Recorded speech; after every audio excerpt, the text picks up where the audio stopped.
And hello, everyone. Another month and another umbraCoffee episode. We're here back. Although it's only 3 weeks since our last episode, Marcin.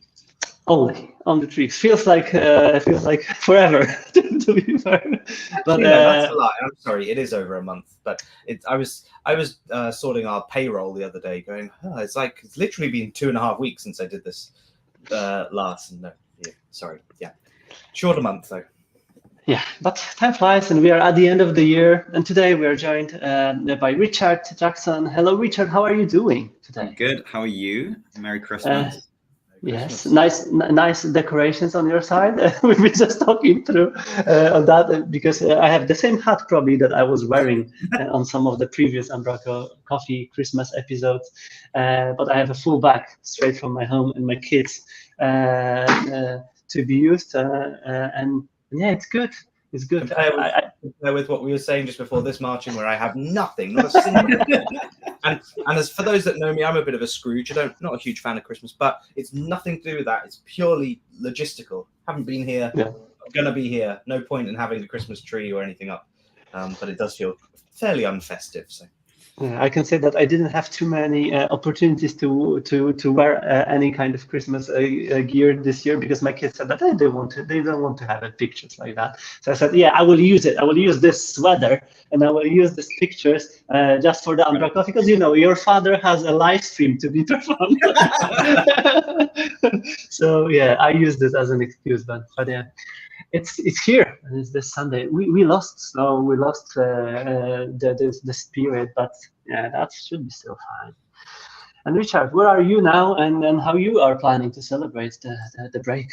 Yeah, so I am currently in London at my parents' place. They do have a number of bags of Christmas decorations, so luckily we are prepared. Not dissimilar to Callum, my flat is slightly less festive, but it just meant that luckily we are prepared now. But yeah, so I'm going to be in London for Christmas and then heading back to Cardiff on Boxing Day. But today is the first day of holiday. Today is the first day of the Christmas time off and back actually working the 2nd of January. So yeah, so for now, all nice coffee, all nice good things. So yeah, and that's where we are. That's nice.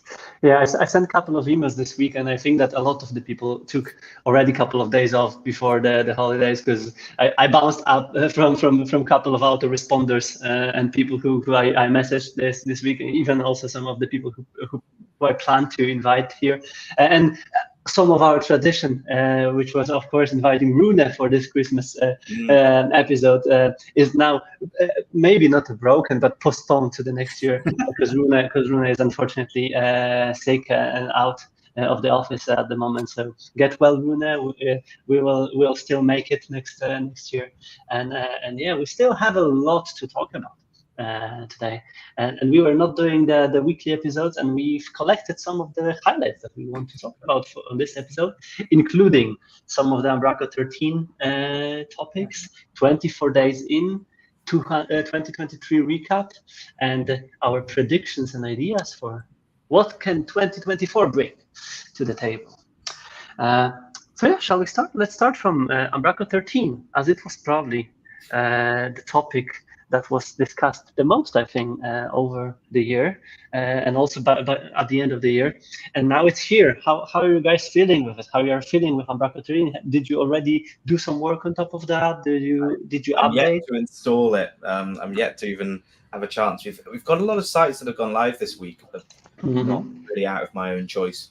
That were all like latest 12, and so we're pretty close to the bleeding edge. But yeah, we still launch. I'll just add as well, this quote, Vera has quoted me in this blog post. Yes. I say Vera, it says it's from Bianca. Vera reached out and said, can I quote you from what you said about the coffee? And I said, you can quote whatever. It doesn't matter. You don't need to ask.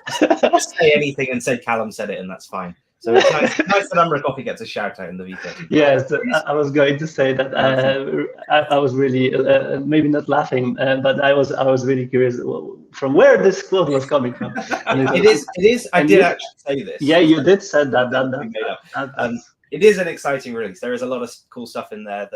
I think my personal highlight is the dynamic route thing. That experience is just way nicer. We spoke about this last time, didn't we, Marcin? Yes. a better experience all round. And I'm looking forward to 13. Yeah. No, it's What nice. about you, Richard? What about you? Did you get your hands dirty on Umbraco 13 already? Not just yet. I mean, basically, I did some prelim, just asking around, just checking like how easy is the upgrade process from say 10 to 13, and they're like, oh, just literally just update the reference. And like a couple of people on Mastodon point out some things. So if you're using like blob storage, then you've got to do like a couple of small things, but it feels like really straightforward. The upgrade seems really straightforward for the amount of things that it adds. Like Callum said, the sort of dynamic route seems really interesting.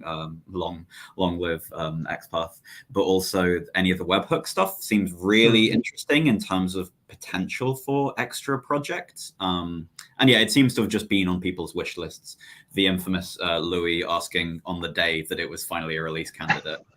Just showing what kind of essentially an assumed technology it is, without trying to be too derogatory. Yeah. Fun fact is that I already have 2 projects running on Umbraco 13. So one of my side projects I personally just updated just to see if it will really work, and it worked without any issues, without any problems. And I want to utilize webhook functionality there because I was also waiting for this one in particular for a long time. And second one was one of our migration projects that we started building on Umbraco 12. And I also was very curious if it will handle and if Umbraco 13 won't break it. And I did bump it just as a test, and it also worked. So right now the all refactoring work needs to happen on this project, and I also tested it with some of the packages that were out already for Umbraco 12, and it seems that they are also working. So really nice times ahead of us, and I'm thinking that there is a lot of great stuff released with this release. I was surprised by the back office login screen, to be fair. When I saw it for the first time, I said, oh, is it because I was looking for this big picture. I don't know, it feels way less Umbraco, way less. It's a minimal UI, I would say, something like. Yeah, I liked the kind of graphics and the things. There's always, that can come back, can't it? There's always space for that. Yes, it's interesting. It'll grow on me, I'm sure, but it does just feel a little bit more. I don't know. I hate to say the word corporate, but I was thinking about the word corporate as well when you said that. But it was a surprise for me, and maybe because I was not doing a lot of work or a lot of testing on the RCs and stuff like that. So it was like a new thing for me. But plenty of other things, plenty of other updates, and of course, I think the something what is worth to mention. It is this LTS release, right? Yeah. So it was something what a lot of the companies, agencies, teams were looking for, because when we talked about the upgrades, migrations, whatever else we were talking about, Umbraco 7, 8, end of lives, etc., it was all kind of aiming at getting this Umbraco 13 release out. And now we can do something, because it's something what is promised to be supported for a little longer. The thing, we had a package team meeting. I'm not sure if I'm supposed to tell what happens in these meetings, but I'm going to anyway. Send me an axe if I'm not supposed to. Sorry. We had a chat in the package team meeting recently where we were talking about sort of 13 versus 14, whether the fact that 13 is an LTS and doesn't have the new back office is a bit of a blessing, or if it's or if it's a bit more problematic. And I think the argument that we were having was 14 is also going to deprecate a whole bunch of editors, like nested content, the old grid, etc. 13 gives people that final resting point before having to do some of those big, migrations, upgrades again. So it's actually quite a good thing. You can get to 13. You'll be on a long-term support version. It's supported well into the end of 2026. And then you've got space to start reworking bits, preparing yourself for 14. Whether you do go to 14, or if it's 15, or if it's 16 or 17, the next LTS, doesn't really matter. But 13 is the point where you should be spending time to prepare for those next migrations, and not making them like the big bang migrations we've had perhaps in the past with the 8 to 9 and beyond, and 7 to 8 as well. Yeah, no, I completely agree. I mean, obviously not in those conversations, but yeah, that's been my sort of feelings of it. Really, is the fact that 13 gives the sort of it is that the benchmark, not the benchmark, but the kind of the border crossing before moving over to other sort of technologies. And it's really, really important to have that. It's kind of a safe, stable, I want to say, like, you know, stuff will work, and we've added extra technologies. We've had, you know, as we said, dynamic, etc. But then gives 14, 15 the chance to be playing around with this whole new kind of world, whole new area, until there is then the next LTS. That makes complete sense. When the idea of this LTS release cadence was introduced, there was a lot of chat about, does this mean that LTS is like loads of new features that you want to get out there, or is it that or is it a boring release? And I think the argument goes that it should be a boring release. The idea that the new back office would have launched in an LTS version, I understand from a technological point of view, but from a practical perspective, it sort of goes against the definition of long-term support being stable, tried and tested. Like, we're committing to this for a long time. So, I think it's good to experiment. 14 and beyond will be an interesting time. Obviously, Team HQ is working hard on getting that ready for us in the new year. But I was going to say that I've noted it on the 2022 recap that it was May when it was announced that the back office is getting to be postponed until version 14. So until the May, so almost half of the year, we were all kind of, not all, but some of the people were rushing things, were really afraid and worried that the things won't be able to be done, etc. So that was a really interesting and challenging part of the year, because then I believe, and we were talking about it also in umbraCoffee, that it was a huge relief for a lot of the people. It's like, oh, oof, now we have time to do the things right, and that's really great to hear. But Callum, you've mentioned that nested content is still supported. I don't know why I thought that it's not supported in version 13. So I had to check the other day, because the documentation until literally a couple of days ago with 13 launching still said nested content in the grid will be removed in Umbraco 13. If you went into the source code, into the contrib branch in GitHub, and you looked at all of the property editors, they had an obsolete attribute that said, we will be removing this in 13. I then checked the 13 branch, the 13 dev branch, and those were all updated to 14. So it is going away in 14. The reason being, they don't want to migrate all of those legacy editors to the new back office. But they do have to support them in the current version because of their deprecation policy. They'll give us as much notice as possible, really. It's been obvious since Umbraco 8 that nested content was going away, so that shouldn't be a surprise. The grid in its old form was incredibly archaic, and again, we've got a new kid on the block now to sort that thing. So I don't think this should be unexpected for everyone, but you do have a bit more time to sort. But that's great, because what I was estimating in a lot of the migration projects is the time basically to refactor and change. And of course, for example, using migrations is handling the transformation of some of the properties to the block list and block grid for ourselves, almost automatically. Not just using migrations. We've not spoken about this. Again, I don't know if I'm supposed to be talking about this. Please tell me to shut up in the chat if I'm not supposed to. No, don't get that now too. Yeah, I saw it. In deploy 13, and also in the latest minor for 12, deploy actually supports like migrators. So you can write your own code that does all of that mapping for you. And whilst I'm a big fan of usync and the work that Kevin's done with usync migrations there as well, the one argument for this is it's supported by Umbraco. So you could technically raise support requests and expect them to be fixed. If you're on Umbraco Cloud, that's already there, and you're kind of already paying for it. Could be an argument to move other projects to cloud, that sort of thing. It's interesting. It's good. It's a good time. It's good that Umbraco has finally embraced that as a feature, something necessary. And my understanding is there is some work going on behind the scenes to make that nested content and grid migration a little bit easier. Whatever form that takes, I don't know, but there's some work going on to do that. So that's good.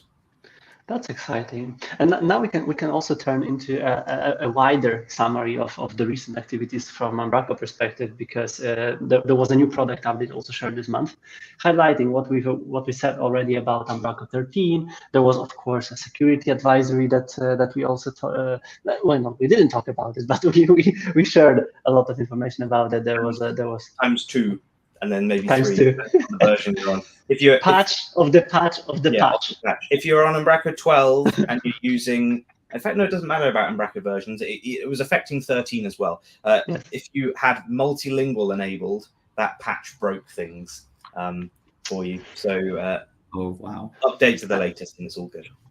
Internally talking, we talked that the good old times of Umbraco came back for a little while, because a lot of the people rushed the update of the patch, and because it was mentioned that it's worth updating, we did it, and then the patch of the patch came out, and then there was a lot of discussions. And I think the lesson for all the technical people out here is to follow GitHub discussions. I think that was where I found the most information about the challenges from the people's perspective after the upgrades and patches being rolled out. I don't know what about you guys, but that's where I was looking at least, and then said, oh, they're still working on something. There will be patch of the patch of the patch.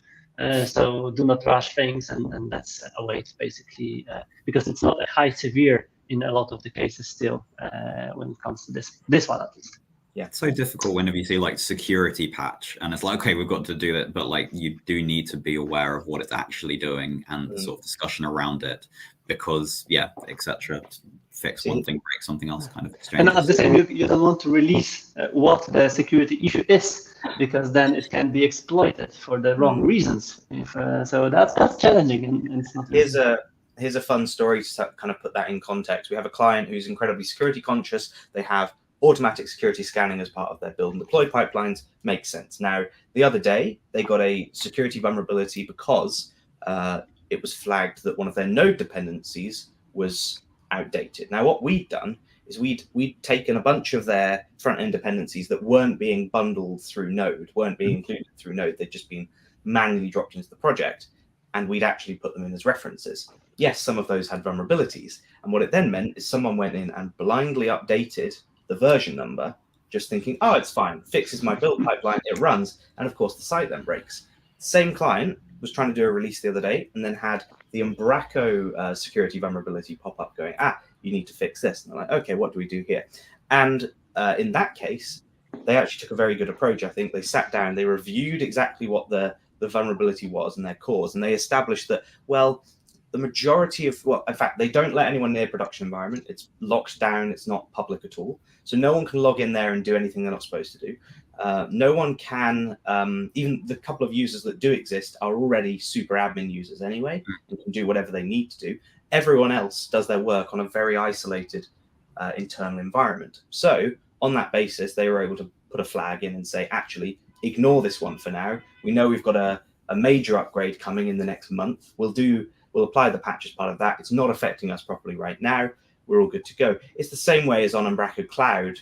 What was the recent security issue? Maybe back in March, because of the default settings on cloud, it wasn't affected. So as much as people can jump up and down going, there's a security vulnerability, they don't always affect people. So despite it saying it's a medium severity or high severity, you do still have to read into it a little bit, do your own research, and find out. What I will say, though, I guess this is some improved processes by Umbraco. If you go on to NuGet right now and you look at any of the Umbraco versions that aren't, well, since 8, they all flag that there's a security vulnerability there. So I guess this is just Umbraco reporting their issues, their CVEs better. I guess possibly using the GitHub one. Maybe it's a combination of Umbraco reporting better and Microsoft pulling better sources together. But awareness of these is also being massively increased too. So with the awareness, you do still have to look into it sensibly. You wouldn't want someone just going, I'll just update to the latest major and not considering what the consequences are of that. But yeah, I'm glad to see this is a.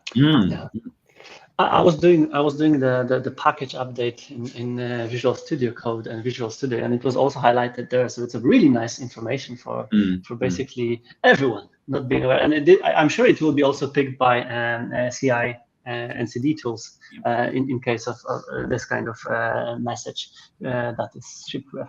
But yeah, I've noticed that. I didn't know from where it's coming from. But it was really good to see that, maybe this version is not the one that I want to upgrade to.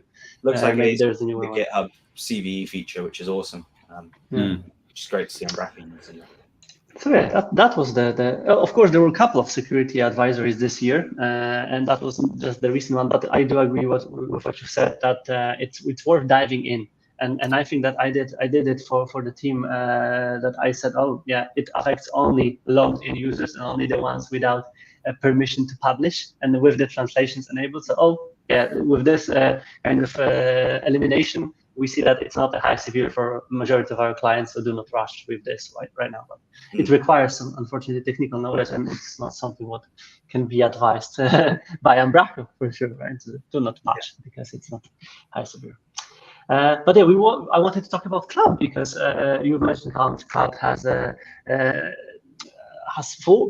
it's hard to say forced, but it's opened up a lot of the routes for the customers and the teams to migrate to, and it helps with a lot of the things that the cloud's supposed to help, like integrations. Of course, we mentioned the CI/CD flow on the cloud right now as well, and the Umbraco 13 is getting their new regions were introduced this year also on the cloud. So it's moving toward, and deploy as a part of the cloud offering makes it a nice suite of Umbraco related tools to be used, right?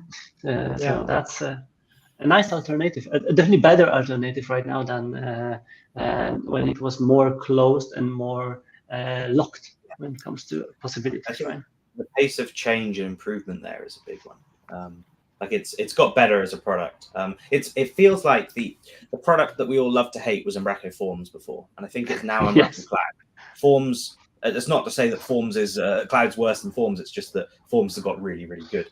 Umbraco Cloud is getting there too. There's a lot of good improvements, a lot of things we've been talking about for 2 years or so. There was a cloud seminar, I think, in 2022, somewhere in the UK, where they were talking about all these great things that they wanted to bring. And I think maybe 1 or 2 of them have launched already. But they've got massive technical challenges there to overhaul that platform. If you look at, you say, the last 5 years, it's night and day compared to what it was. So no, I'm excited about cloud for 2024. I think it will get. There's I'll stop talking. I was going to reveal information. But yeah, there's exciting things coming for cloud. And Richard, have you used Umbraco Cloud on your side? No, I think, I mean, I sort of expressed this in one of the early blog posts I did, was that Umbraco Cloud, I don't think, is the most friendly thing for just solo developers. And, of all of the reasons, just price tag. Like, I really wish there were more of it, because I think it's like minimum 30 a month or something like that. Yeah. And so while there are all these brilliant use cases for people just starting off, or small people who are like, hey, come, let's take a look at this. It's a huge investment, I would say, for that. I know there are starter think, try it for 30 days, try it for 30. It's like, yeah, but I like the thing. I appreciate why that exists, but it's not for me. So I would really love to, but there's just that kind of the financial barrier to entry for my particular use case right now. However, hear all of the good things, and it sounds wonderful. I agree with you, Richard. There, it's an interesting product market fit question, because who are they targeting at? Actually, rewind a bit. Richard and I had dinner together last night, and I mentioned this to Richard at the time. I said, one of your blog posts or tweet threads that you did early in the year was about your first experiences of Umbraco. And you're like, I'm looking at the docs, and it's all talking about this cloud thing, but I don't know what that is, and I don't know if I want to use that, and why should I? And oh my god, it's got a £30 a month price tag on it, and do I have to pay £30 a month for Umbraco? And it's an issue with how the product's then communicated about who it's for. I still feel like the default way of hosting should always be the open source model, and I know that's not conducive with Umbraco HQ making money off the product, and that's fine. For me, I feel like that's how it should always be communicated, and it should be really clear there. Where you would use Umbraco Cloud, why you would use Umbraco Cloud is interesting. So yes, I see Richard in the chat saying about a tinker level. I just don't think it's viable for HQ to run a product like that, and it's perfectly fine for them to say it's not viable to do so. I think the way they can make that easier is having ways of spinning up Umbraco on Azure or other hosting platforms, or even just locally to get up and running and tinker. I think that's a big thing. I actually think at the £30-ish or €40 or whatever it is now, it's going up in January. I still think that is a incredibly competitive price for hosting a production Umbraco website. If you were to look at the equivalent Azure resources, you're paying significantly less. It's when you then jump up a tier that it starts to get a little bit expensive for what it is, and you start to have to question who it's targeted at. For us, we're very experienced with Azure. We want tight control over infrastructure elements. And in that case, we value the flexibility for paying more or less the same cost and doing that ourselves. There's other organizations who will be like, absolutely, I want to just pay Umbraco €2,000 a month, not have to worry about hosting ever again, and they deal with it. And that's fine. We're not catered. Umbraco Cloud is not catered really for that lower end, say a small freelancer or something like that running their personal site. It's just not. But it is for those small, medium-sized businesses and the larger businesses that don't really want to worry about it. Yeah. So, and this is kind of, I mean, even on the sort of the small use cases, why I'm really interested in sort of like exploring more static site created from Umbraco and just being able to host those pages.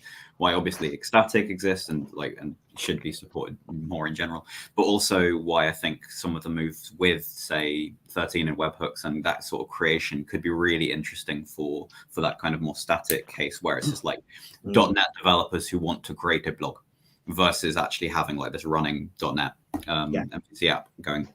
So yeah, it's and to Callum's earlier point, one of the interesting parts of like looking into Umbraco starting off and Umbraco Cloud specifically is when you're looking for like Umbraco Cloud hosting and it's sort of obfuscating how you end up doing, any sort of and for reasonable, I understand why, but it is still frustrating when you are looking into how you deploy it to the cloud, and then you see Umbraco deploy, which is a completely separate thing in itself, and it's like, oh, that's a part of it. And it's like, so from an SEO perspective, it's a little tricky.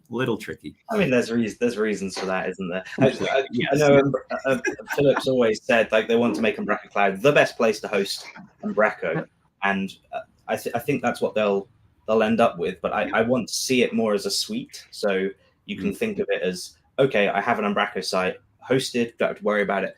Oh, actually, I want commerce. I press a button, it gets installed, feature flagged, and then you've got commerce enabled on your site, and you're paying extra for it. Or, oh, I need workflows now, so you just again tick the box. So thinking about it as that complete suite where you've got all these tools at your disposal, just press a button, enter your card details, and you're away.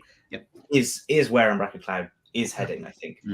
But it's not what perhaps the tinker level people that Richard mentioned actually want. Yeah. At the same time, it also is not for some of the distributed, maybe more complex projects, where then a simple term like SLA comes into the place, and it's not only Umbraco related, because there's a multiple other vendors that tries to offer hosting as a part of their service. But then who's responsible if the software fails? If the integration with the software fails? If let's say static site that is hosted elsewhere, consuming Umbraco hardware or CMS content, will fail. Who is responsible for that?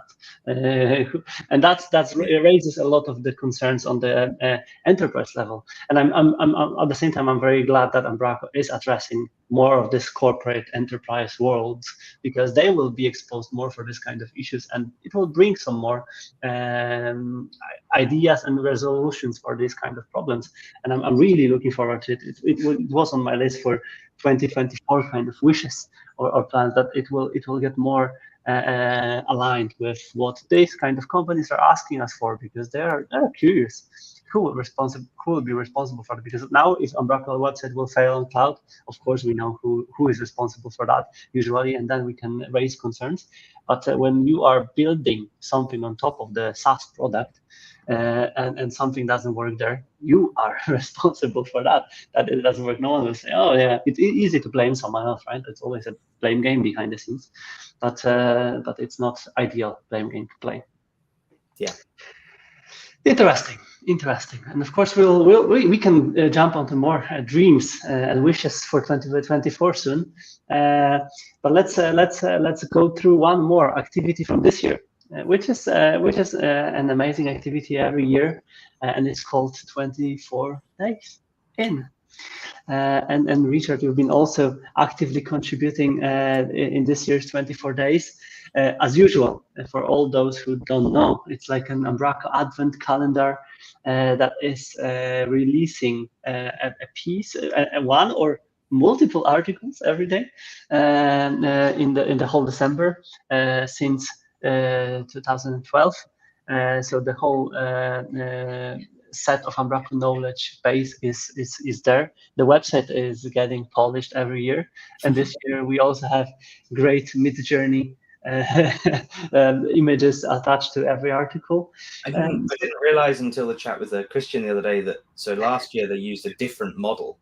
It was DALL-E last year, and so they've done the same prompts, exact same prompts as last year, but with a different model, so Midjourney this year. So it's worth comparing with previous year then. Yeah, that was those not being the same image. No, it's 24, so 20. Yeah. Need to find 22nd. Will it show it at the bottom? Maybe. It should be somewhere in the bottom. No. As much as I'd like the Bill Murray meme to be the same as the whole, but unfortunately we'll have to wait. There was somewhere. It must be somewhere. But it is a new model, new graphics. They look cool. But of course, there's also a new set of articles, a new set of information. Do you have any personal highlight? How did you find your the series this year so far? Because we still have 2 more to go. I mean, I just think the Scrift articles are amazing in general. Like, I'm always blown away by the sheer like quality and also the variety of content which is going there. It's been really lovely. There's a couple of them which like are particularly great. One of the things that I really like about Sean's article, Sean Thorne's, it's a little scroll down. Yeah, it's on the right. 18. What's really lovely about that is that's large. The evolution of that was largely like curated, I guess, through like a conversation on like either Discord or Slack, and it's just really lovely to kind of see Sean go like, "Hey, how do I do this thing?" And it's like, "Oh, I can do it," and gradually that evolving, and then for all of that stuff to be created into an article which we can learn from is like the greatest outcome. Like whenever we talked about the kind of like the walled garden of Discord or Slack and the knowledge that is just sort of like within that, the fact that Sean's taken the time to then make an article of it's fab. So many of these articles are great. Today's stuff on containerization and Docker is really, really fascinating as well. Yeah, I mean, it's just stuff like on day 2, the actual the article just on Umbraco runtimes. Like, here's an article going through them. Here are some use cases. I just think they're great. Have not had a lot of time to read through them as much as I'd like to, but again, one of the joys, as we can even see, you can just scroll back all of the years, so they exist in perpetuity, and so this stuff will always be helpful. So yeah, I liked Richard's article. That it was a really nice summary of your amazing year in Umbraco. So kudos for that one, Richard. I also really enjoyed the article by the other Richard Soatman, about his testing process with PowerShell and how he's done all of that, because just this week he's released all of his plugins for Umbraco 13, and this is kind of feeding into that, how he's done all the testing process there. There was a lot of good ones.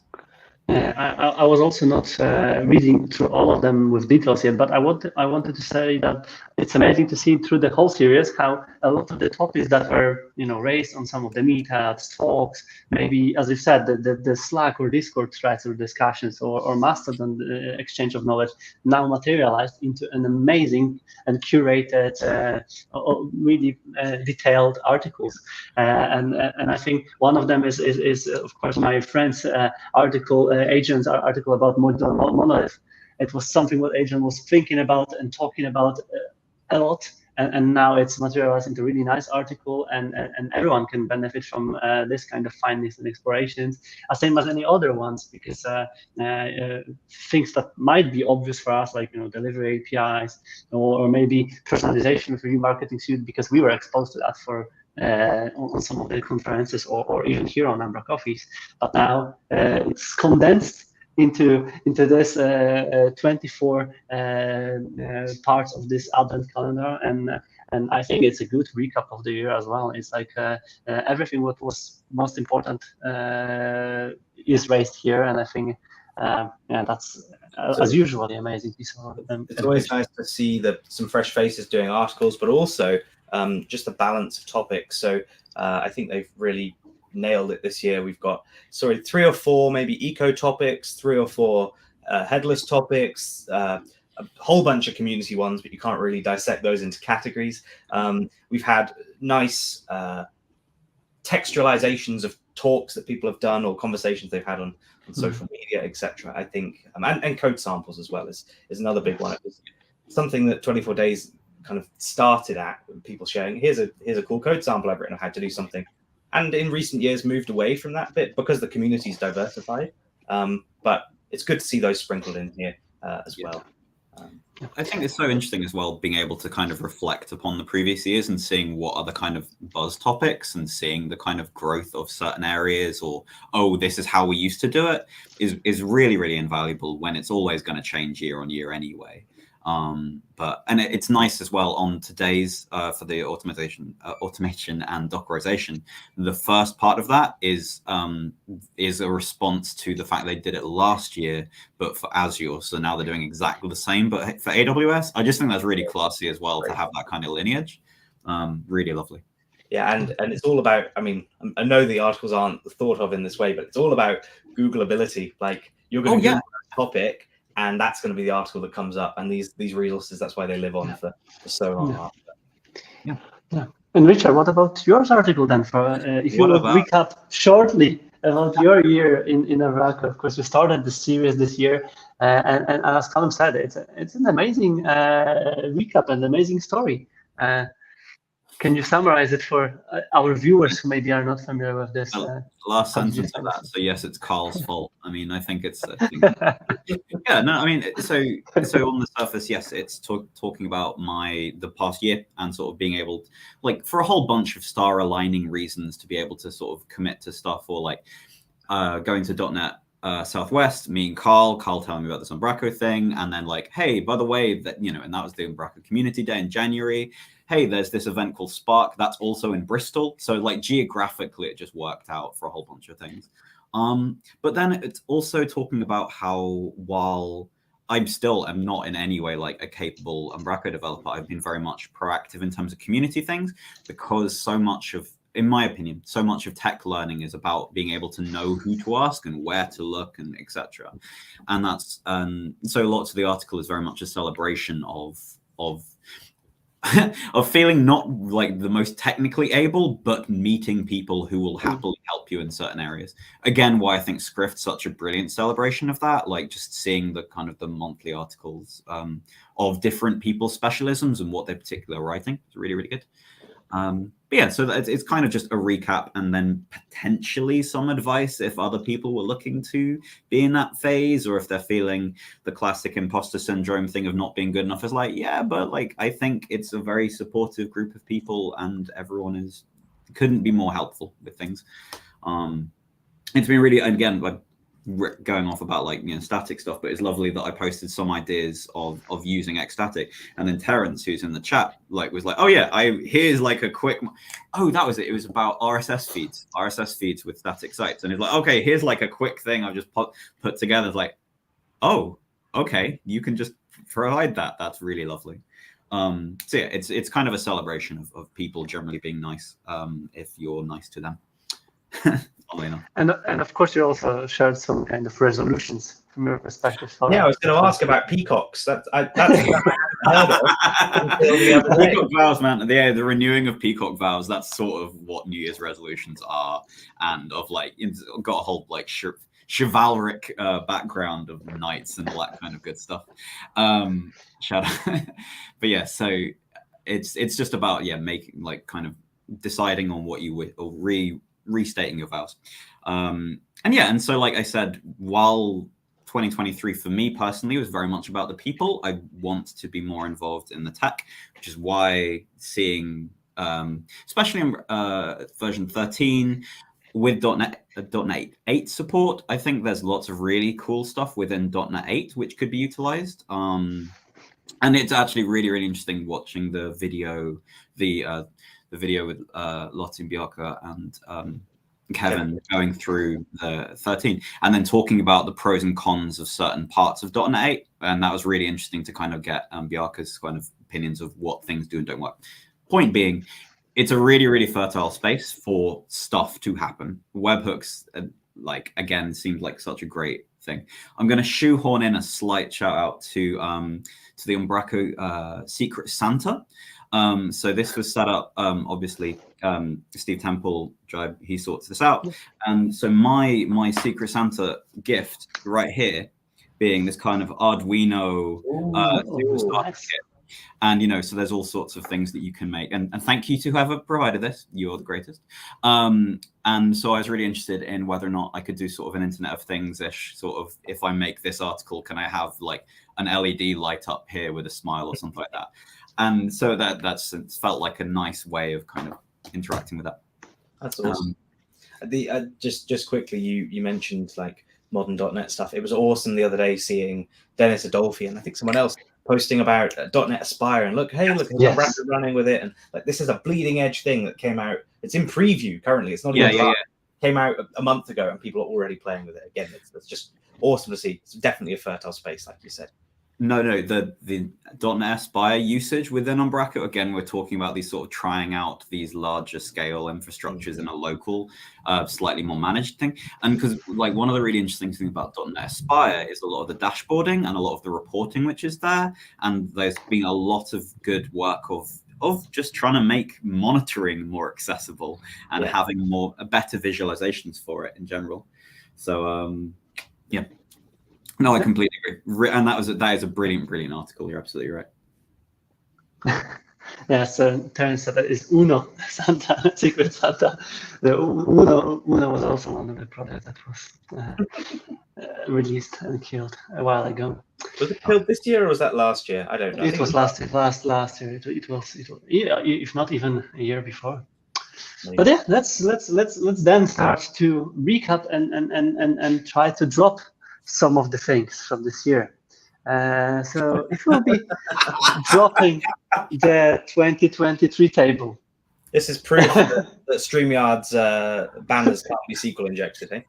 Yeah, no, I tested them. It works. We are still alive, hopefully. So yeah, what we did as a preparation for this episode as well, we went through all of the months and we tried to select 1 up to 2, sometimes 3 events or highlights that happened on every month. And it was an interesting exercise, I must admit. And I've mentioned before we went live here that I was going backwards from December, November, October, and it seems that a lot of things happened after the summer, but also at the same time there was a lot of things before the summer. And as we mentioned, even before the summer, we still thought that we will have a new back office by the end of the year. So it was a lot of rush and a lot of ideas flying around, especially for package creators and people who were depending heavily on Umbraco. So let's start from January 2023. What happened then? I can tell you because it was a long while ago. And in January there was a Umbraco Community Day version 1 this year, because there were 2 Umbraco Community Days this year. Just by accident, yeah. Do you remember, Callum, this edition? Yeah, I do. Of course I remember that one. I was far more awake for that one. Umbraco Community Day was our first initiative. We did it at 15th of January or something in 2023. We had some really nice numbers, I think, at the time. We had, the idea was to bring the community together and have everybody, sharing the love for Umbraco. And we got nice, truly global audience of obviously the key markets, but places like India and Australia that don't get so much love in the community actually turned up, which was exactly what we'd hoped for. We had awesome speakers from all over the world, and I thought generally it was a nice fun day. And Richard, you got involved, I remember. Yes. I got involved. There was a competition, a Twitter thread competition of people taking a selfie and using a specific hashtag, and I won. And I remember you had to take a selfie with someone else's selfie. That's and right. And the longest going chain would win. And it's so unnecessarily complicated, the rule, intentionally, that you won. I think your chain was like 4 or 5 long. That didn't use the right hashtag or the selfie, disqualified. Yeah. I remember just sort of like sort of glancing over, and there was you and Ponima just and there's like my face in the middle. I was like, oh, okay, this has happened. And that was again lovely because that then got the ticket for doing UK festival and stuff like that. So again, it's been really nice to sort of see all these things. Yeah. That was a really nice start of the year. Maybe in the meantime, for all the people who are watching us right now live, let us know in the comments what was your highlight of the year, and then we will see if we also capture this in the set of every month. Also in January there was an announcement about the new MVP program, and also the UK region on cloud was introduced, which opened up doors for more regions, more scalability, and more new features for Umbraco Cloud as well. So that was January. Then we slowly moved to February. And in February, there was one small, but not that small celebration. Umbraco turned 18 years old.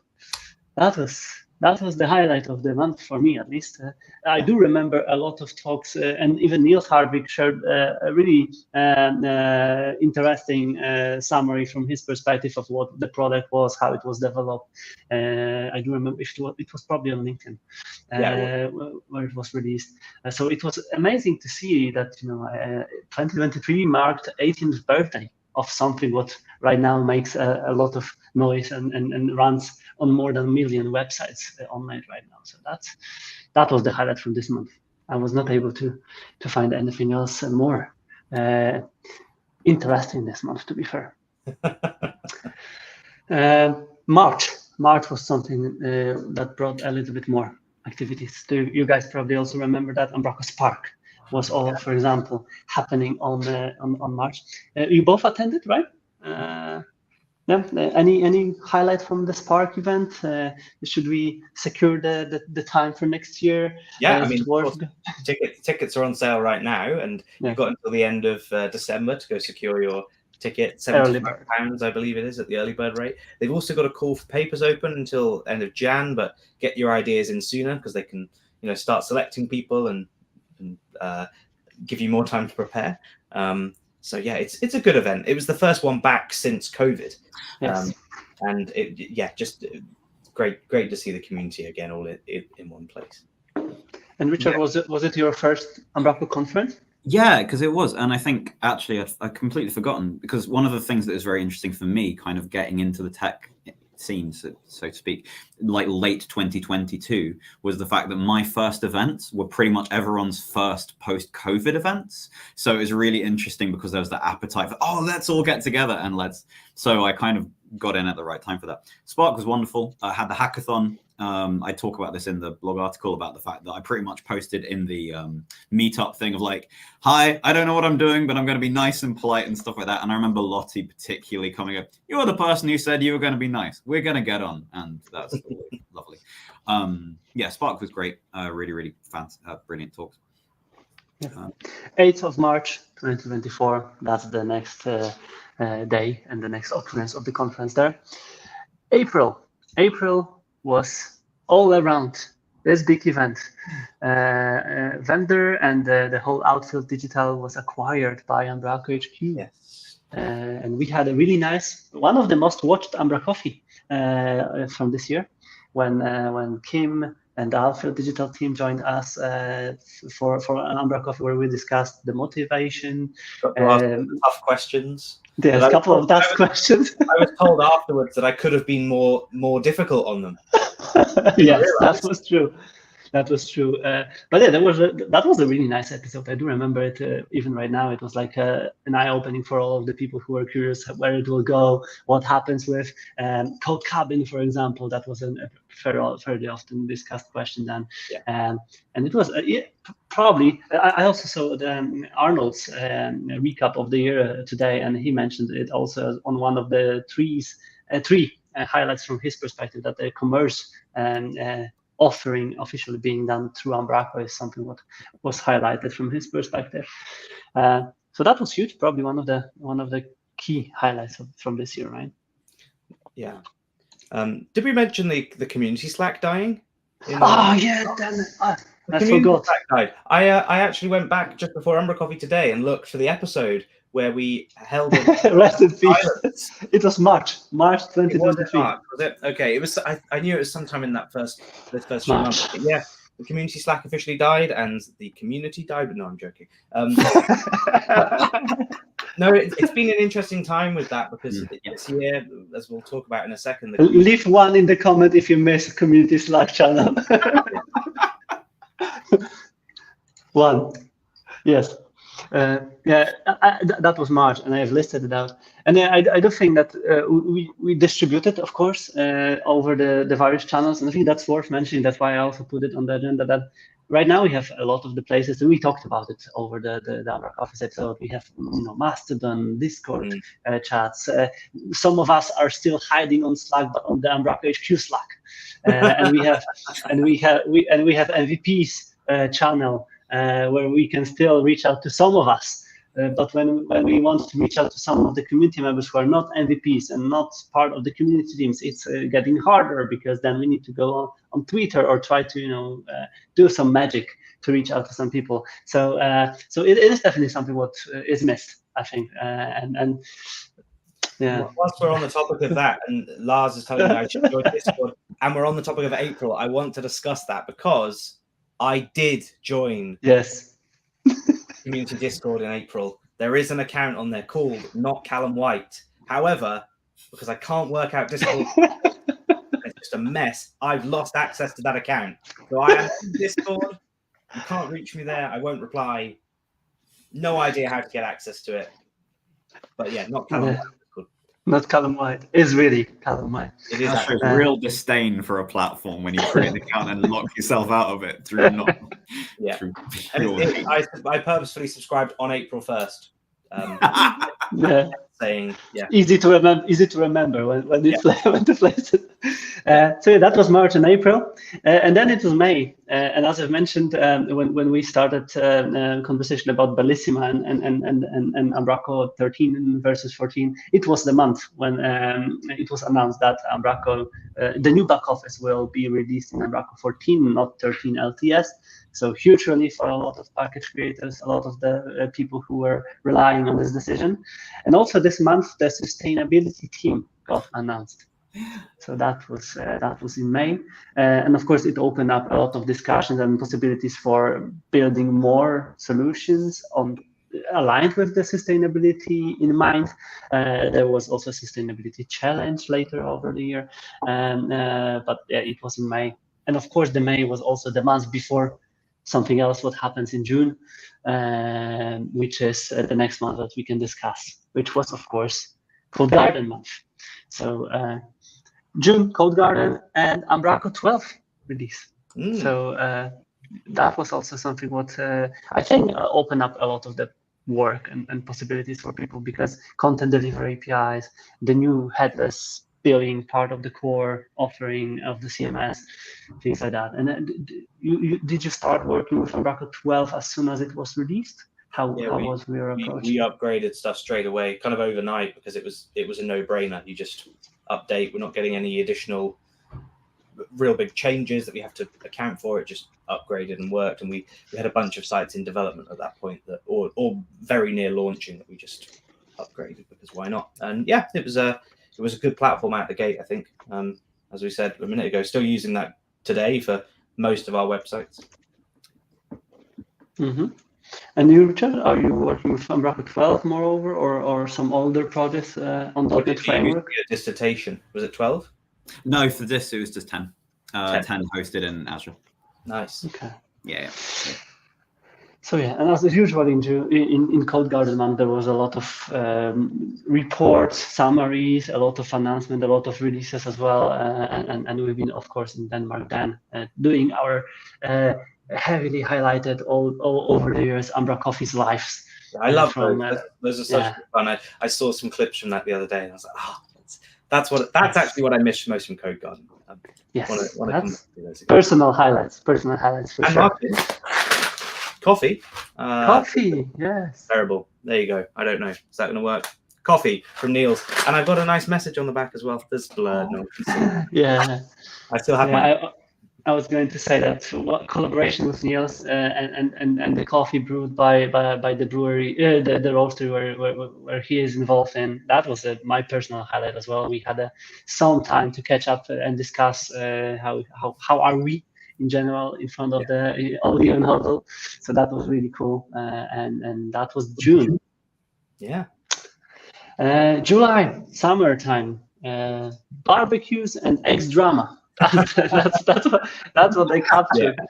Yeah. And if I do remember correctly, that was when the Twitter changed the name, right? That is when Twitter changed its name, but it's still not quite changed everywhere. If you look, like Twitter.com. Twitter.com is like the big one, right? Like, but no, guys. If you are sharing tweets now, they are shared from X.com. Yeah, but I think it redirects you to Twitter.com. Yes. So, I don't really get it, but yeah, still ongoing. Still, that drama's still there, isn't it? But it was when the name changed. Yeah, but I can say that I watched recently a podcast episode with the author of the biography of Elon Musk. Yes, Walter Isaacson, and he mentioned that Elon bought it just to get drama because he was bored. So he got what he wanted to get, and now we can all be a part of the drama. And there was a lot of discussions, a lot of people left the platform and stuff like that. So that was the interesting start of the summer.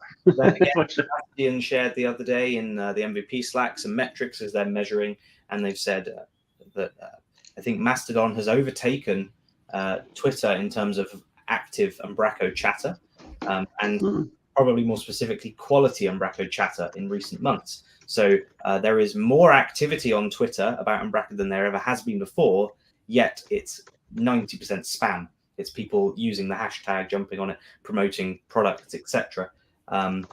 Whereas the community seems to be hanging out on Discord, or parts of the community, not Discord, sorry, Mastodon, seems to be talking a bit more on Mastodon.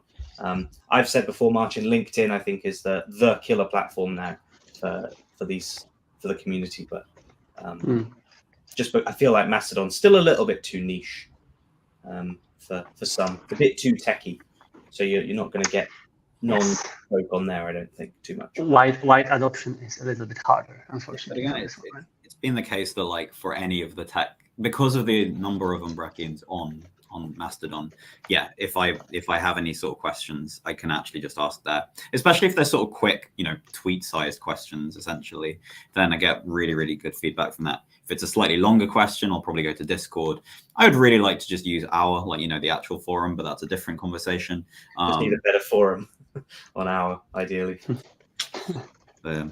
But no, it's been interesting to kind of see the general what platforms are used for what kind of sparkle that everyone's trying to navigate through, largely since July 2023. So yeah.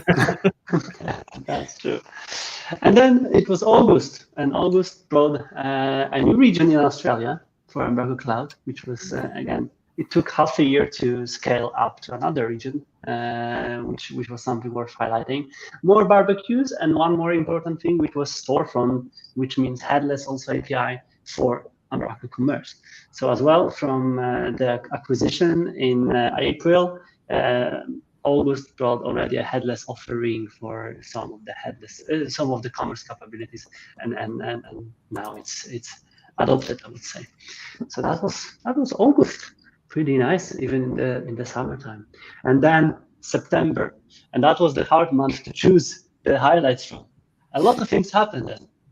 Yeah. Codegarden, DukeFest, US Summit, and community teams visit in Odense. And more, I'm sure. I was on holiday for 3 weeks of September. I don't know where the time went.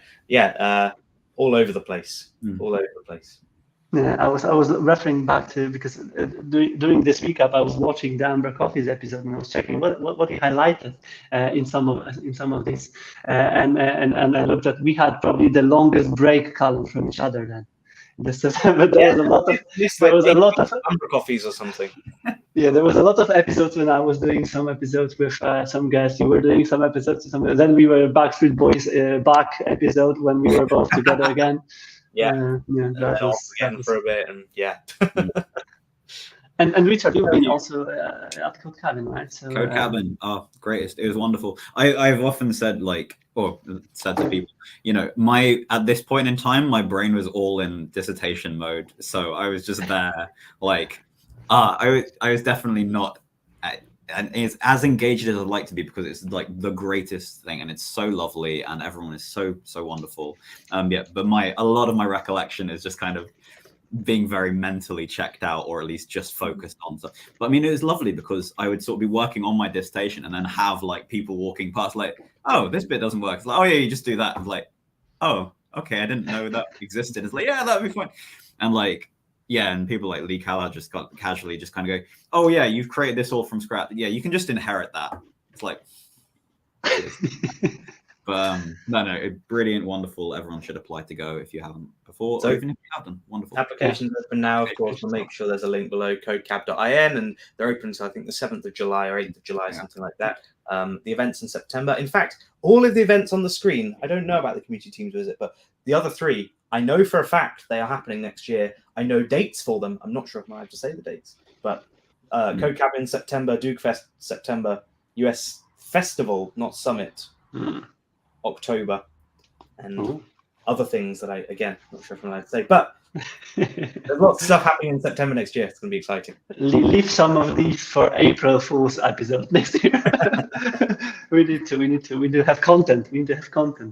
But yeah, September was definitely one of the busiest months from 2023, and that's great, because that's a lot of things happening then. Then it's October, and October is all about Hacktoberfest. That's the easy highlight to choose, because there was a lot of activities around that, a lot of online, offline events, hackathons, contributions, people motivated to contribute in various ways, and definitely that was the highlight of the month from our product and Umbraco perspective, for sure. Other thing that happened in October was UI Builder was officially announced right at the end of October. Yeah. So that's out, and the new pricing model was announced, and the fact that it's bundled in cloud as well was announced. So that's cool. That was another news item.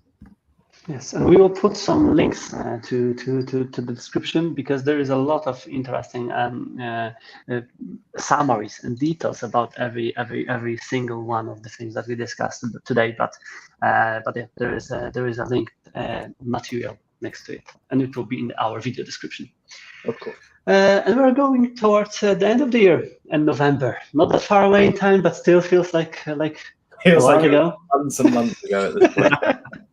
I personally can highlight this one, because probably that was the month in which I was traveling the most. I was 2 or 3 times in London, 1 or 2 times in Norway, in Warsaw, and multiple places. So I do remember that I was probably not unpacking my suitcase to the whole month this year. But it was a month of UK Festival that got back on track and back on the agenda. We celebrated the episode 300 of umbraCoffee, and we switched to monthly episodes from weekly. Fun fact, we only did in-person episodes, Marcin, in November. Yes, that's true. That's an interesting highlight. Yeah, that's true. Some even unplanned, right? That's cool. And Script team also celebrated the issue number 100 in this November time. So that was another packed month, and I think it was definitely more to things that happened over this month. But these 3-4 items were definitely the highlights from our perspective. And then we have December, so we are still not closed yet, but there was a community day episode 2 this year, where I had the pleasure to be part of the panel. A great set of talks. Maybe Callum, you can summarize it also. Richard did an awesome talk as well. There's a link down below. Every single one of the talks is recorded and is up on YouTube already. You can go watch those again. The picture that Marcin was sharing right at the start, that was of the stats from last year, we smashed every single one of those, which is awesome. Really awesome. So happy for that. So we've we had over 1,500 plus viewers throughout the day. A whole bunch of engagement. It was lovely to see people sticking around even right up to the end with the Scott Hanselman interview and the Candid Contributions episode as well. I think overall, just a really, really great mix of sessions. We've got very big plans for next time, but I can tell you that won't happen until... Not in January? It's not going to happen in January this year. It will be 25 before that happens again. It's funny, Marcin, you said about living out of a suitcase in November. My November and December has been exactly that. I've barely been on firm ground, but that's been good. That's a big kudos and respect for everyone living like that, because that's tough. And I know how challenging also it was for you to logistically close it all, and yeah, you were everywhere almost, right, when the things Umbraco related happened, and you made it to Umbraco Community Day. Yeah, people thought I wasn't going. There were bets, right? I was. There was a time when it might not have happened actually, but it was always going to be the case. I said I'd do whatever I could to be there, and I was literally on 2 hours sleep. I got off a plane. I don't know if we said this on the episode, but I got off a plane at Heathrow, went to an airport hotel for 2 hours, woke up, and I was back in the airport lounge having lunch with Ponima, getting on a plane. Then yeah, we had a long day. I tried to keep my energy up. It's funny that airport lounge in Heathrow. I've spent so much time there this year that I think it's a second home. That the last time I was there, the person on reception recognized me and said, "Welcome back." Isn't good. I have the same on Warsaw Airport right now, parking. When I get the invoice, I have my favorite people working there already, and I have my own place for my car there. So that's exactly. I had to do traveling around Schiphol Airport, and sort of Schiphol being the intermediary, and just because they're having a bunch of strikes, any time I was in Schiphol would be no less than 12 hours. So I got to know one particular seat so well. So hey, that's my chair, so I can go back. And I would always there we go, that's my place. I've been to Schiphol and Heathrow so many times this year. I'm on autopilot. I can walk in, I know exactly where I'm going. Just it's bad. It's bad. I hope to say that will change next year, but it definitely won't. I'm doing 6-7 countries in the next month. So yeah. But of course, 24 days and everything else what we discussed, that, and Richard, also a lot of your contributions happened this month. So you've been doing a talk on Community Day about umbraCademia. Then you wrote for the 24 days, an amazing summary of your year, and now you're also with us on umbraCoffee yearly summary. So it was an active one for you as well, right? Yeah, no, it's been a joy to. I mean, again, the umbraCademia was really lovely to kind of, having done the dissertation, to then kind of write a reflection on it. I was joking with a friend, and when I described it, they said it would just be 20 minutes of them weeping. But I hope that there was something of value that I could give. And I think, again, I will just always champion Scrift whenever I can do so. It's just lovely to be able to write something for them. And it was a joy. It's a joy to be here, and thank you so much for the invitation. So, yeah. So quickly then, if we would await 2024, what it can bring to us, guys.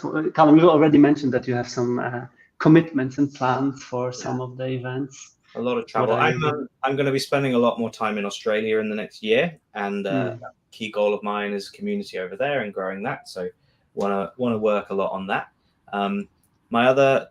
I've worked, I think 2 years ago, Marcin, I said my New Year's resolution was to look after myself better.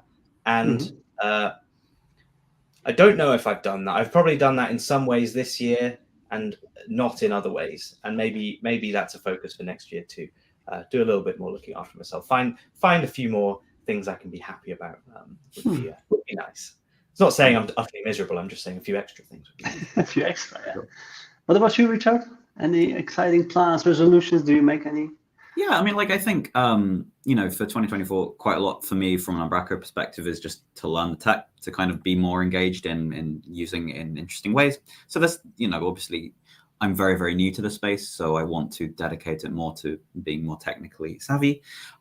Yeah, there's always sort of like work-life balance of things. I'm kind of getting back into making more. So as a former pro musician, I'm kind of getting back more recently into music making and trying to just tick off boxes of like, why haven't I done that thing, or why can't I do that thing? So like, I'm doing quite a lot of production work at the minute. So there's some like interesting tech and creative things that I'm focusing on. Self-care, I'm sure will happen. And yes, should always be a priority for sure.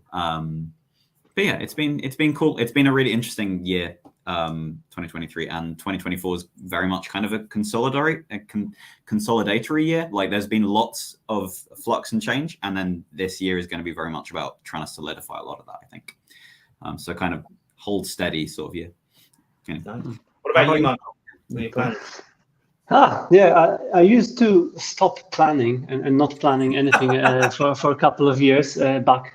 But now I started writing some bold, maybe not plans, but just things to remember about.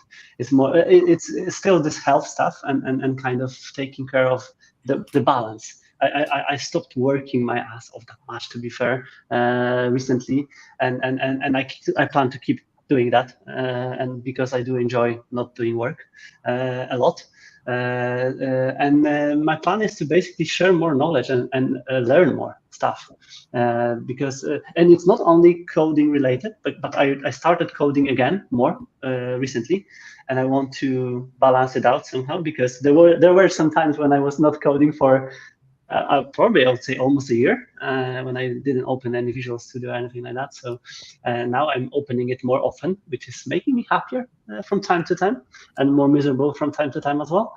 But I do want to share more knowledge and learn more new stuff, and including music, which are funnily enough, because I found my old ukulele.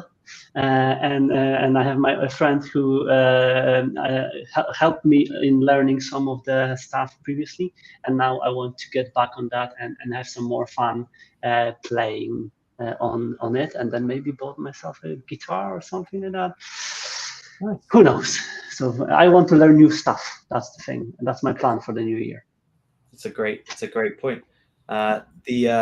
I was going to end on an Umbraco note, which was in a discussion the other day with Lasse. He asked, what do you want out of Umbraco for the next 2 to 5 years? Like, where do we go from here? They've got a really good product, solid product, loads of those features we mentioned earlier about the expected things that a CMS does. Yeah. Nearly all of those, I think. Redirects is probably the one thing that everyone might agree is missing, should be in the core. That's top of my list. But like, for something for people to think about over the New Year break, and maybe come back and share your thoughts after with Lasse directly. Even what should Umbraco be doing in the next 2 to 5 years as the core CMS? What improvements can be made there? And I'm sure a great way to find out what is coming is going to be the Umbraco Winter Keynote, which is January the 16th. So there's a link down below. Again, go sign up to that. They'll recap 2023, look forward to 2024 with some friendly hosts from Umbraco HQ. Yeah, but then that might be a good plan for us all here, to spend some time thinking, dreaming, and wishing about the things that can be making ourselves happier, also Umbraco-wise and also life-wise, when it comes to things done in the next year. And then for this New Year's resolution, we can bring it to the table, discuss, share, and help us implement it as a community. That would be really cool to do that. And yeah, this is the time to say probably a big thank you for everyone for this year. Thank you, Richard, for joining us today as well. And yeah, let's have a proper break and proper time off during this Christmas time, and recharge batteries, do whatever can be done to dive into 2024 without race conditions and problems with awaiting the 2023 end of the thread. and yeah, let's make it a nice year for us and better than the previous one for sure. Yeah, let's do that. We're back on the 26th of January, Marcin, so we'll see each other then for umbraCoffee. But yeah, Happy New Year, everybody. Enjoy the time off if you're getting any. And thanks a lot for everything this year. Yeah, thanks so much. Merry Christmas. Thank you very much. Merry Christmas. Happy New Year. See you.